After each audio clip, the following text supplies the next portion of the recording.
This is it. So I am the co-founder of Tiny Giant, which are a marketing practice based up in Bristol. We do voice skills and we do chatbots, but we're also advertising creatives by trade, and we are super excited about using AI for creativity and just basically messing around with it and seeing what we can do. So I'm going to show you a few things that we've been up to and a few other examples. As Alex has just said, I am also the co-organiser of our back over in Bristol in the southwest. So we've got lots of stuff coming up there, so if you're ever up in Bristol or heading over that way, then come and see us. We've got our next event on the 13th of Feb. Come on, Roy. Yeah, that's this is the co-founder of Tiny Giant, so I'm working with, God help me, and also the co-organiser of our back, so say hello. So what we're going to talk about. So I thought it would be good actually to talk about idea generation and AI, just because this is what's been exciting us lately. We've done a couple of cool projects. Just going to show you a project that inspired us really to get started, and this was a project done about a chair. So some really great designers decided they wanted to create a new iconic chair. Their data set was thousands and thousands of iconic 20th century chairs, and they fed those all into a neural network, which then generated a whole load of new and weird and wonderful chairs. The interesting thing about an AI is that it doesn't really have a sort of preconceptions about what a chair is. If you get a human designer to design a chair, it's probably going to have 4 legs and a back and look kind of what you expect the chair to look like. If you give it to a neural network, and it sort of rewrites the rules and gives you some very interesting ideas. So the two on the left here are the generated stuff that's come out of the neural network, and then what the designers did was they took those as inspiration and then created a whole new set of chairs, and then you can see there the scale models that they created in the end. So it's interesting because you wouldn't normally, or a human designer wouldn't necessarily have come up with a chair that had 2 sides or a bizarre back like that. So it's a really nice way of using AI to get you to think differently and to start at a new place. So we've kind of taken that on as a thought, and what we're really interested in is that combination of human and machine, and what we can do. Because although there's a lot of stuff in the press about how AI is, I don't know, taking our jobs or maybe destroying creativity full stop, we reckon that actually we can use it as we can use it as a muse or some kind of form of inspiration.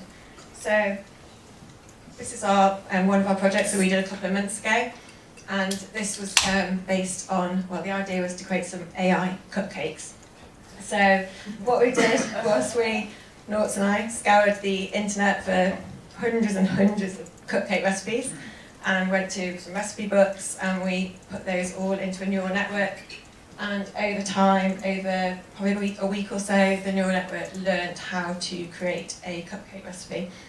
So initially, what came out was, well, just in the first stages, just complete gobbledygook, so just streams and streams of text that made no sense at all. And then eventually it started to give us some, what looked a bit more like recipes. I'll show you, this is the outcome, but I'll just show you a little bit about how we got there. So this is our making of. So what did the neural network actually give us? This is one of the early iterations of what came out. So you got stuff like 4 loads of black fondant icing and 85 grams of uns, whatever that is. Stuff like luxury milk and mares and ration juice. So that was the early stages. So it's quite interesting. It did get better, which is good for us. Yeah, so I'm going to show you some other interesting things. What we really liked actually was some of the names that came out of it. So the AI generated cupcake names. I've chosen the top 5 that made us laugh, I suppose. So this is a Jal and Swift pun band cupcake. We also had a chocolate.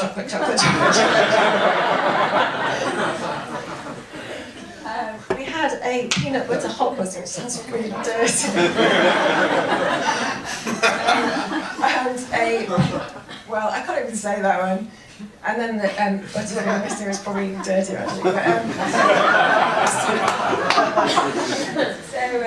So that's the kind of stuff that we were dealing with. Eventually we did get some really nice recipes out of it. They were still quite bonkers, and we liked that. So I'll take you through the final flavours, but we teamed up with a cupcake expert who kind of could help us with the quantities of stuff, just so that they weren't awful, and she did a really good job of helping us make them beautiful, and that's what they looked like. These are the ones that we went with, so fry cupcakes, which were coriander and caramelised pear, which sounds like an odd combination, but was actually really good, and was probably, that's the cupcake lady, that was her favourite one, and she did some really nice stuff with that. And then we had raspberry, coconut and cherry cola, which was cool, and black mood cupcakes, which was, and the interesting thing was this wasn't necessarily the cupcake itself or the flavour, but it was the topping. So it asked us to put a wire and twig dusting on it. I don't know where it got that from. It's like really bizarre that it said those things, because there was none, those obviously weren't ingredients that we put into the neural network. But we had to play around with that. So we, like, what we're going to do, how we're going to create wire. So we played around with like spun sugar and lots of different things that might look like wire, and we ended up going with these little licorice, like Catherine wheel things, and tying them and using spray paint, like edible spray paint. And then the twigs we used flakes for that. So it's quite a nice way of just thinking about things a little bit differently. And then we did lemongrass and coconut, which was nice. And then this was my favourite one, not just because of the name, but also because it had vanilla, Guinness and marmalade in it, which sounds revolting, but the vanilla and Guinness was in the cake, and then the marmalade was on the topping. So it came out really nice, and that one went down very well. And then, following the success of that, just because we like pissing about with this kind of stuff, we decided to do something else. So we thought, let's do some cocktails. So this happened literally 2 weeks ago. We've just done this. And so we did the same thing, really. So we got hundreds and hundreds of cocktail recipes, put them all into a neural network. The network learned how to create a cocktail recipe. We went through the whole stage of getting bonkers stuff out, and then eventually some pretty good ones. And these are the final results that we did literally last week. And I can't remember what the names of them were now, but the green one was courgette and champagne and basil.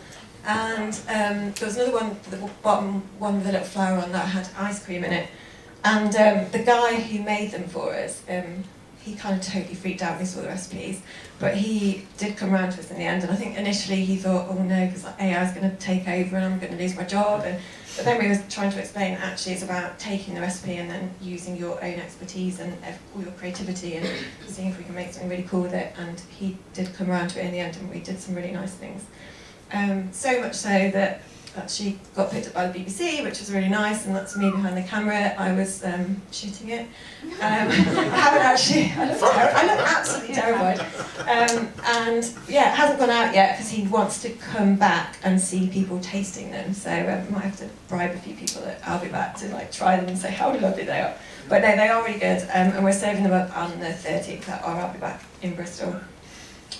Also got featured in the Bristol paper, Bristol 24/7, which was cool. And then yesterday, actually, we got a call as a result of that from the Cheltenham festivals, and they want us to create an AI in a similar kind of vein to curate the Cheltenham Science Festival, which is in March. We've got about 2 weeks to create a neural network and a AI that's going to curate the festival, so that should be interesting.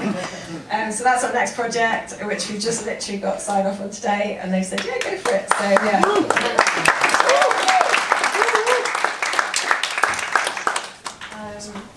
And this is just a little thing to say, it doesn't really matter what you do, whether you're in fashion or food or drink, whether you're in poetry or architecture or sports brands, whatever it is, what we really believe is if you use AI as a form of inspiration or as a muse, you can do some really, really cool, interesting stuff and just approach your projects from a completely different angle and do something really different.